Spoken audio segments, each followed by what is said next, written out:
Okay friends, it's time to get started on replacing our rear shocks.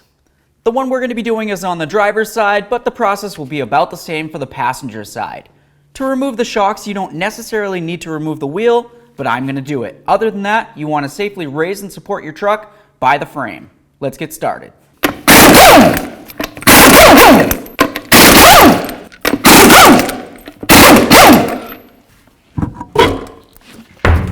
Now let's start up at the top. We're going to spray this area down with some penetrant, that way there it can do its job. Typically what I like to do is just try to break it free. Once you know that it's broken free, you can move along to the bottom and start removing that. If you find that when you try to remove this nut, it spins the stud up here, you can just try to hold on to that stud so that it doesn't spin. Let's follow that shock down to its lower mounting bolt. I'm just going to hold the nut on it, and then we'll go ahead and loosen this side.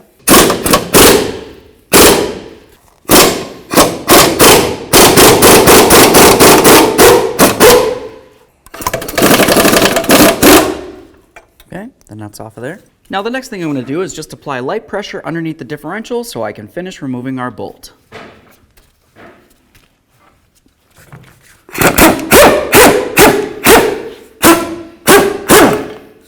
Now let's move back up to the top. We're going to finish removing this nut and then remove the shock.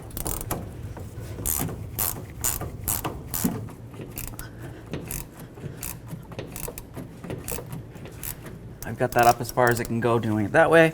I'm going to continue on to grabbing onto the shaft of the shock itself.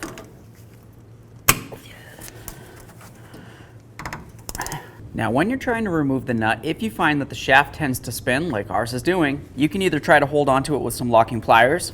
Typically it's just going to slide because this is a nice polished surface right here though. Other than that, if you had a saw or even some torches, you could just try to cut this shaft right across here, and that way there you can get it out of the way and pop this out of there. Or if you had a welder, you could weld a piece of metal on here to be able to hold the shaft still.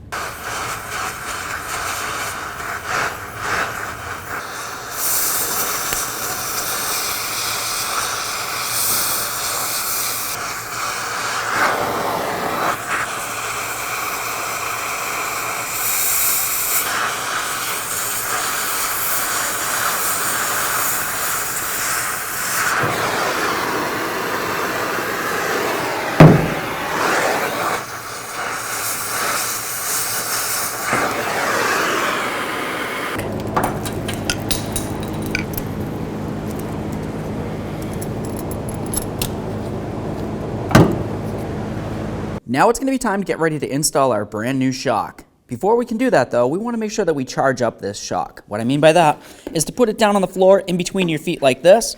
We're going to carefully press down. We'll remove this. Now we're going to let it completely expand. After it's fully expanded, we're going to press it all the way down, let it come back up, and do this process 3 to 5 times.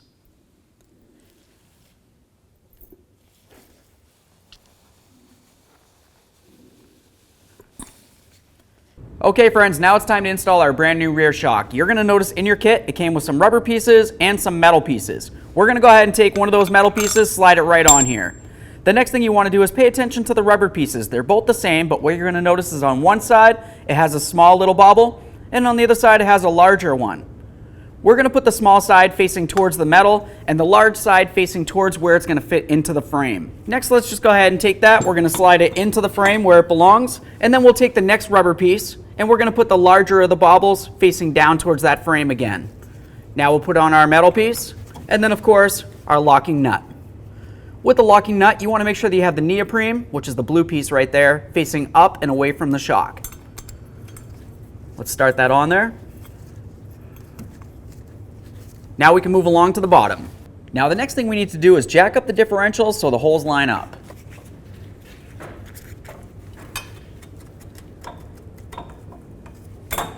Once you have it lined up, go ahead and slide your bolt through. Start the nut on there. Next we're going to snug this up and then we're going to torque it to 66 foot-pounds. Now with the jack still under there, let's go ahead and snug up the upper nut, and then we're going to torque this to 21 foot-pounds.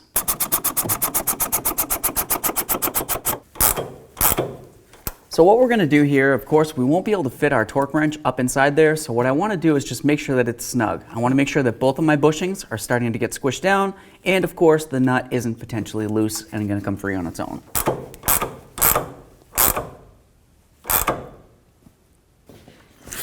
Okay, now it's time to get the wheel up on here. We'll snug up all the lug nuts, get the wheel back on the ground, and then we'll torque the wheel to manufacturer's specifications.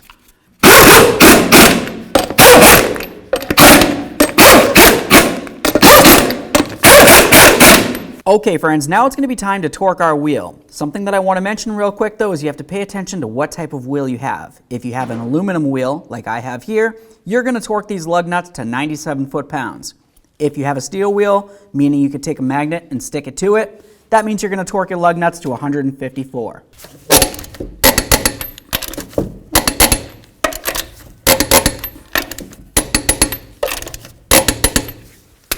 Torqued.